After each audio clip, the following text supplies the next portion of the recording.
Hello from Spoiled Vision Movie Recaps. Today, we delve into an episode from the drama fantasy show, The Twilight Zone, titled A Small Town. Warning: spoilers ahead. Proceed with caution. In a quaint church, a solitary man stumbled upon a miniature cardboard model of his town. Intriguingly, he identified not only the church he called home, but also his own likeness. Curiosity led him to spray water on the church, and astonishingly, it triggered rainfall outside. In a different part of the story, a year ago, the headlines in the small town of Littleton mourned the untimely demise of Mayor Trina Grant in a car accident. Mayor Grant had garnered immense local admiration for her role in blocking the expansion of a freeway, enhancing the town's charm and popularity among tourists. Her stance had overridden John Conley, a fervent advocate for the freeway extension that threatened Littleton's tranquility. With Grant's passing, it seemed likely that her rival would achieve the construction of the new road. Trina's grieving husband received condolences from friends, family, and the entire community. Fast forward a year, and the town bore a somber visage: litter-strewn streets, closed shops, and an exodus of residents due to joblessness. Ironically, a sign at the town's entrance still proclaimed, "Welcome to Littleton." Meanwhile, the new mayor, John Conley, roamed the town with his wife, wearing a genial facade. Among the few remaining residents was Emilio, a young man who occasionally visited the church's attic, where Jason, Trina's widowed husband, lived in seclusion. During one visit, Emilio brought candles, cakes, and humorous caricature drawings, featuring Jason and Mayor Conley. Laughter ensued, and Jason applauded Emilio's artistic talents, encouraging him to persist. Emilio, curious about Jason's choice to reside in the church's gloomy attic, learned that he couldn't bear to stay in their former home after his wife's passing. The compassionate pastor Nicky allowed him to reside in the church in exchange for assistance. As Emilio departed, he asked Jason if he felt closer to God in this sacred space. Jason pondered this question, recollecting Pastor Nicky's support during his darkest days. In gratitude, he had offered to help tidy up the cluttered attic. While cleaning, Jason stumbled upon a peculiar board bearing an exact replica of their city. This remarkably detailed replica even replicates the smallest features of the actual city, including its grounds holes and cracks. Upon closer examination, Jason notices a mechanism beneath the board and endeavors to set it in motion. The gears start turning, and lights illuminate the windows, bringing the town to life. Jason's excitement soon turns to astonishment when he observes a small figure in the attic window of the church, himself precisely where he currently stands. To get a clearer view, he sprays water onto the window, and as he does, he notices real drizzling outside, gradually intensifying as he sprays more water. Struggling to believe his own eyes, Jason extends his hand out into the rain. Sometime later, he sits in a local restaurant, eavesdropping on customers discussing the unusual localized rain. The friendly restaurant owner, despite lamenting the lack of customers due to road construction, generously serves Jason coffee and instructs her son Emilio to paint the restaurant's facade, albeit with a touch of sarcasm regarding its effectiveness. With his notebook in hand, Jason accepts the task. That night, while secluded in the attic, he uses nail polish to assist Emilio and paints the restaurant's facade using the replica of the town. The following morning, Jason nonchalantly strolls around the restaurant, as if nothing happened, while a surprised crowd has already gathered. Emilio denies involvement, but the mother, though initially alarmed since the building belongs to the mayor, finds the peach-colored walls pleasing and relaxes.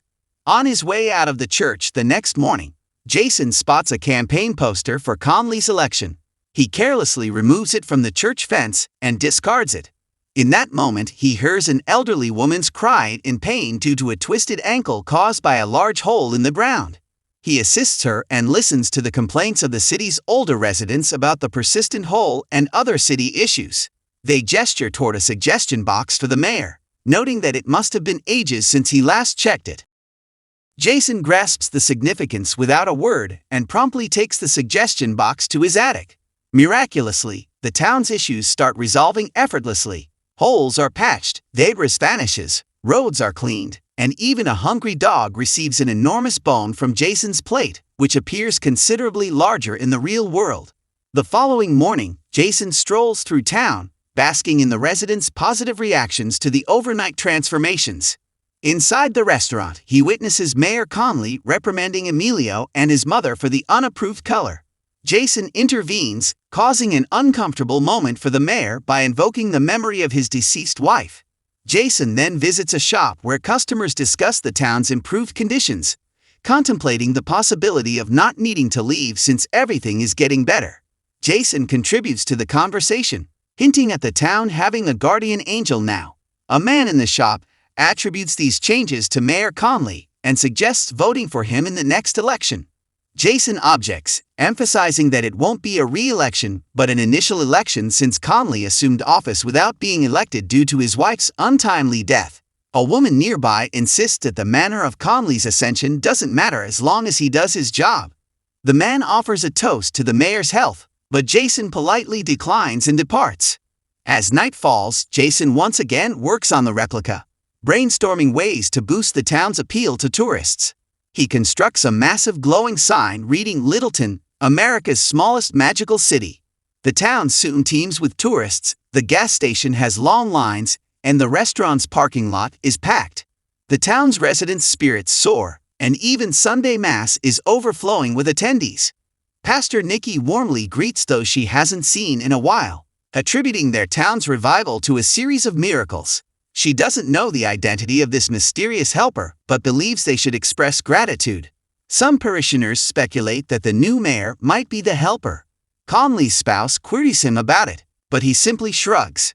The pastor asserts that regardless of the helper's identity, they've undertaken the responsibility for their friends, neighbors, and the entire town, painting buildings, fixing roads, clearing debris, and attracting tourists. While many in the town express their gratitude to Conley, Jason becomes increasingly discontented with the situation. One night, he decides to take matters into his own hands and throws a small stone onto the roof of Conley's sports car. However, instead of a small stone, a massive meteorite falls from the sky, landing squarely on Conley's car and flattening it. Conley's anguished cry reverberates through the town center the next morning, leaving a gathered crowd stunned, pondering the incredible odds of the meteorite striking his car precisely. Conley, however, suspects foul play and believes he's being targeted by someone in the town. Spotting Emilio, who has been laughing heartily, Conley confiscates his notebook and finds a drawing of his car with a stone on the roof.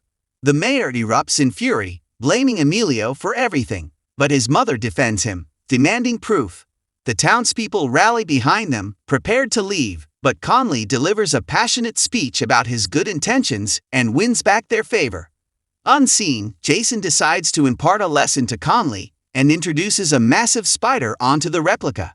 Emilio awakens to the sound of its enormous steps and witnesses the colossal creature from his window. Conley, unaware of the ruse, hears loud footsteps, looks up, and suddenly realizes a gigantic creature is advancing toward him from around the corner. He tumbles and shrieks in terror, but the spider unexpectedly soars into the sky and vanishes, leaving Conley bewildered and shocked in the middle of the empty street. Meanwhile, Jason is content as he returns the spider to its container. The next morning, Conley confides in Pastor Nikki, lamenting that someone is persistently testing his faith and attempting to deceive him. Conley then confronts Emilio while he paints a giant spider on a wall, asking if he witnessed the event that night. Emilio smirks, further frustrating the mayor. In the evening, Pastor Nikki pays Jason a visit, but he stops her at the doorstep to conceal the replica's existence. She expresses concern about Jason's well-being, noting that things are improving in the city, giving ample reason for a more positive outlook. Jason implores the pastor not to give Conley any credit, deeming him too selfish and greedy to genuinely help anyone. However, the pastor counters that anyone can find their way back to the right path. One night, Jason endeavors to enhance the city's lighting with additional light bulbs and signs. However, the fragile lighting system fails to sustain it, and the town plunges into darkness. Residents convene for an emergency meeting in the church, relying on candlelight, and demand the restoration of electricity. The mayor, addressing the assembled residents, declares the city faces a significant issue: the power plant's failure due to the new lighting. Repairs are underway, but it may take weeks, An elderly lady reveals she depends on an oxygen apparatus powered by electricity to survive, prompting others to join in, demanding an immediate resolution since the mayor was responsible for the new signs. However, the mayor denies any involvement, claiming he has no knowledge of it. The people are incredulous and ready to confront the mayor, but he flees into the yard. There, he spots Emilio on the street, drawing, and snatches a notebook from him containing a town sign sketch. The mayor tries to convince the crowd that it's the work of this young man who draws everything happening in the city, suggesting it's witchcraft. The townsfolk remain skeptical, and an altercation ensues.